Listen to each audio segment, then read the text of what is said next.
ایک خوبصورت پہاڑی گاؤں تھا جہاں سبزہ ہی سبزہ اور ٹھنڈی ہوائیں تھیں۔ اس گاؤں میں ایک بکری رہتی تھی۔ وہ بکری بہت محنتی اور نیک دل تھی۔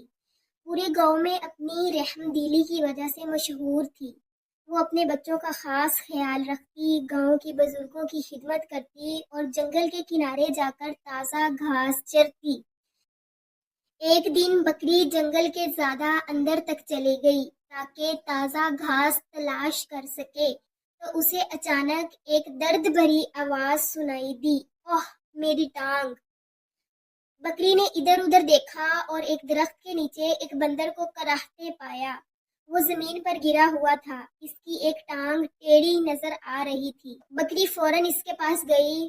بندر بھائی، کیا ہوا آپ کو؟ بندر نے کمزور آواز میں کہا، میں درخت سے پھسل کر گر گیا ہوں اور شاید میری ٹانگ مڑ گئی ہے، میں چلنے کے قابل نہیں ہوں۔ بکری نے وقت ضائع کیے بغیر اسے اپنی پیٹھ پر بٹھایا اور قریبی چشمے کے پاس لے گئی۔ وہاں اس نے ٹھنڈے پانی سے بندر کی ٹانگ پر کپڑا رکھ کر سکون دیا اور پھر اسے اپنے گھر لے آئی۔ کئی دن تک وہ بندر کی تیمار داری کرتی رہی، اسے نرم پتے کھانے کو دیتی اور اس کی مالش کرتی۔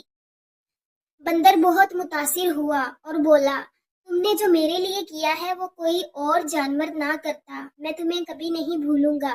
بکری مسکرائی اور کہا، سچی دوستی آزمائش میں ہی پہچانی جاتی ہے۔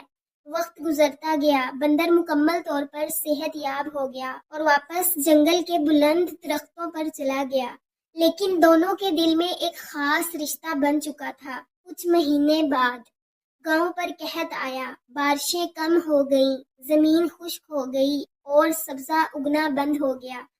بکری دن رات کوشش کرتی مگر نہ گھاس ملتی نہ پانی، اس کے بچے بھوک سے کمزور ہونے لگے۔ ایک دن وہ تھک ہار کر درخت کے نیچے بیٹھی رو رہی تھی۔ اچانک درختوں میں سے بندر نمودار ہوا۔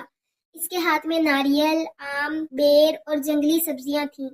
بکری بہن، میں تمہیں تکلیف میں نہیں دیکھ سکتا، تم نے مجھے بچایا تھا، اب میری باری ہے۔ بکری کی آنکھوں سے آنسو آ گئے۔